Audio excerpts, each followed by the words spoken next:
Idol, bagay sa'yo yung gupit mo. Tsaka parang napansin namin, parang nagkalaman yung mukha mo, parang kang bumata. O yan, nakita niyo yung reflection.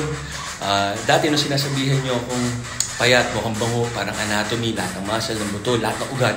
Kasi nga matanda na ako, muscle maturity ang tawag doon. Nasa 8% body fat ako at 160 pounds. Ngayon naman, naglalaro ako sa 12% body fat, 15% body fat, 185 pounds. So, ang laki ko. Hindi na ganun ka-rip yung abs, six-pack pa rin, pero halos wala na ugat. Tapos malalaki talaga ako ngayon. Medyo para akong almost bodybuilder ang dating. Dati gusto ko sexy lang, kaso malakas kayo sa akin, tsaka binabasa ko comments nyo. Siyempre, kahit anong gawin ko, naapektuhan ako. So ito, may laman na yung mukha ko, mukha akong bata dahil gusto nyo para sa inyo. Pero kung ako masusunod, mas gusto ko yung 160. Pero mas madali ang buhay kasi ngayon, kain ako na kain, workout lang ako ng workout, which is gusto ko naman gawin pareho. So, yun lang naman. So, do what works for you. Tama kayo, mali ako. I'm not your doctor. Happy, healthy.